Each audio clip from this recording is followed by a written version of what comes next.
ಅಸ್ಸಲಾಮು ಅಲೈಕುಂ ವರಹಮತುಲ್ಲಾಹಿ ವಬರಕಾತು. ಬಿಸ್ಮಿಲ್ಲಾ ವಲ್ಹಮ್ದುಲಿಲ್ಲಾ ವಸ್ಸಲಾತು ವಸ್ಸಲಾಮು ಅಲಾ ಅಶ್ರಫಿಲ್ ಮುರ್ಸಲೀನ್ ವ ಅಲಾ ಆಲಿಹಿ ವಸ್ವಹ್ಬಿಹಿ ಅಜ್ಮഈನ್. ಅಮ್ಮಾ ಬಾದ್. ಕಣ್ಣು ದೃಷ್ಟಿಗೆ ಇದನ್ನು ಓದಿದರೆ ಪರಿಹಾರ ಉಂಟಾಗುತ್ತದೆ. ಅಂದರೆ ಕಣ್ಣು ದೃಷ್ಟಿಯ ಸಮಸ್ಯೆ ಇರುವಂತಹ ವ್ಯಕ್ತಿಗಳು ಇದನ್ನು ಓದಿದರೆ ಸಾಕು, ತಟ್ಟನೆ ಅದಕ್ಕಿರುವಂತಹ ಪರಿಹಾರ ಉಂಟಾಗುತ್ತದೆ. ಸಾಮಾನ್ಯವಾಗಿ ನಮ್ಮ ನಡುವೆ ಸಣ್ಣ ಮಕ್ಕಳಿಂದ ಹಿಡಿದು ಅದೆಷ್ಟೋ ಪ್ರಾಯವಾದಂತಹ ವ್ಯಕ್ತಿಗಳಲ್ಲೂ ಕೂಡ ಕಾಣುವಂತಹ ಒಂದು ಅತಿ ದೊಡ್ಡ ಸಮಸ್ಯೆಯಾಗಿದೆ ಕಣ್ಣು ದೃಷ್ಟಿ ಎಂಬುದು.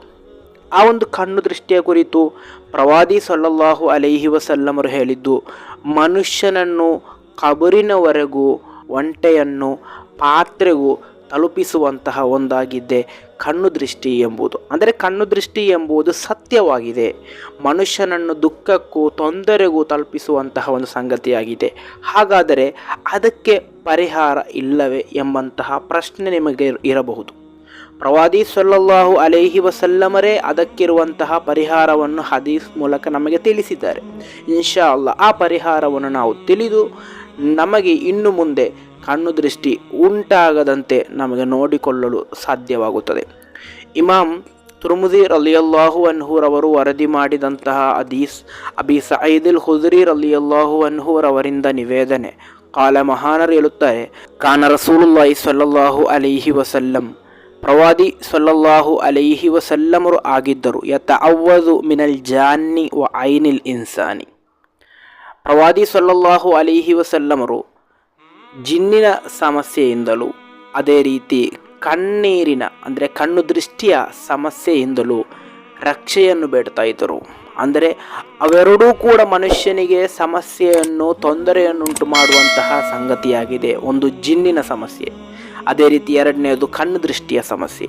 ಪ್ರವಾದಿ ಸಲ್ಲಲ್ಲಾಹು ಅಲೈಹಿ ವಸಲ್ಲಮರು ಅವೆರಡರಿಂದಲೂ ರಕ್ಷೆ ಬೇಡುತ್ತಿದ್ದರು. ಹತ್ತ ನಜಲತ್ ಅಲ್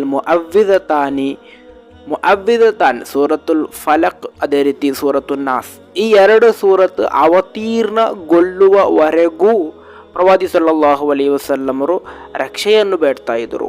ಈ ಎರಡು ಸೂರತ್ ಅವತೀರ್ಣಗೊಂಡ ನಂತರ ಅಂದರೆ ಫಲಮ್ಮ ನಜಲತ ಅಖದ ಬಿಹಿಮ ವ ತರಕ ಮಾ ಸಿವಾಹುಮ, ಈ ಎರಡು ಸೂಕ್ತ ಅವತೀರ್ಣಗೊಂಡ ನಂತರ ಇವೆರಡನ್ನು ಪ್ರವಾದಿ ಸಲ್ಲಲ್ಲಾಹು ಅಲೈಹಿ ವಸಲ್ಲಮರು ಜಿನ್ನಿನ ಸಮಸ್ಯೆಗೂ ಕಣ್ಣು ದೃಷ್ಟಿಯ ಸಮಸ್ಯೆಗೂ ಪರಿಹಾರವಾಗಿ ಕಂಡರು, ಉಳಿದದ್ದನ್ನೆಲ್ಲ ತ್ಯಜಿಸಿದರು ಎಂದು. ಅಂದರೆ ಪ್ರವಾದಿ ಸಲ್ಲಲ್ಲಾಹು ಅಲೈಹಿ ವಸಲ್ಲಮರು ಈ ಎರಡು ಸೂಕ್ತ ಅವತೀರ್ಣಗೊಂಡ ನಂತರ ಇದನ್ನೇ ಆ ಕಣ್ಣು ದೃಷ್ಟಿಗೂ ಜಿನ್ನಿನ ಸಮಸ್ಯೆಗೂ ಪರಿಹಾರವಾಗಿ ಕಂಡು ಉಳಿದದ್ದನ್ನೆಲ್ಲ ತ್ಯಜಿಸಿಬಿಟ್ಟರು.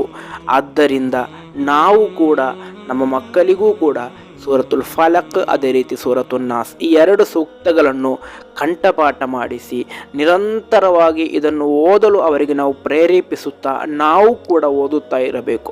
ಹಾಗೆ ಒಬ್ಬನ ಜೀವನದಲ್ಲಿ ಈ ಎರಡು ಸೂಕ್ತಗಳನ್ನು ಆತನು ಪಠಿಸುತ್ತಾ ಓದುತ್ತಾ ಇದ್ದರೆ ಮತ್ತೆ ಅವನಿಗೆ ಕಣ್ಣು ದೃಷ್ಟಿಯ ಭಯ ಬೇಡ, ಜಿನ್ನಿನ ಸಮಸ್ಯೆಯ ಭಯ ಬೇಡ, ಶೈತಾನ ಸಮಸ್ಯೆಯೂ ಕೂಡ ಆತನಿಗೆ ಉಂಟಾಗುವುದಿಲ್ಲ. ಆದ್ದರಿಂದ ಇದೆಲ್ಲ ಸಮಸ್ಯೆಗೆ ಪರಿಹಾರವಾಗುವಂತಹ ಈ ಎರಡು ಸೂಕ್ತ, ಈ ಎರಡು ಸೂಕ್ತಗಳ ಮಹತ್ವವನ್ನು ಹೇಳುವಂತಹ ಸಂದರ್ಭದಲ್ಲಿ ಮುಫಸ್ಸಿರ್ಗಳು ಅವರ ಗ್ರಂಥಗಳಲ್ಲಿ ಅದೆಷ್ಟೋ ಮಹತ್ವಗಳನ್ನು ಹೇಳುತ್ತಾರೆ. ನಮ್ಮ ಜೀವನದಲ್ಲಿ ಬರುವಂತಹ 90ಕ್ಕೂ ಮಿಕ್ಕ ಸಮಸ್ಯೆಗಳಿಗೆ ಈ ಎರಡು ಸೂಕ್ತಗಳು ಪರಿಹಾರವಾಗಿದೆ ಎಂದು. ಕೇವಲ 11 ಆಯತ್ತುಗಳು ಬರುವಂತಹ ಈ ಸಣ್ಣ ಎರಡು ಸೂಕ್ತಗಳನ್ನು ನಾವು ಪಠಿಸುವುದಾದರೆ ನಮ್ಮ ಜೀವನದಲ್ಲಿರುವಂತಹ ಅದೆಷ್ಟೋ ಸಮಸ್ಯೆಗಳಿಗೆ ಅದು ಪರಿಹಾರವಾಗಿದೆ. ಅಲ್ಲಾಹನ ಜಿನ್ನಿನ ಸಮಸ್ಯೆಯಿಂದಲೂ ಶೈತಾನ್ಯ ಸಮಸ್ಯೆಯಿಂದಲೂ ಕಣ್ಣು ದೃಷ್ಟಿಯಿಂದಲೂ ನಮ್ಮನ್ನು ಸಂರಕ್ಷಿಸಲಿ. ಅಸ್ಸಲಾಮು ಅಲೈಕುಂ ವರಹಮತುಲ್ಲಾಹಿ ವಬರಕಾತು.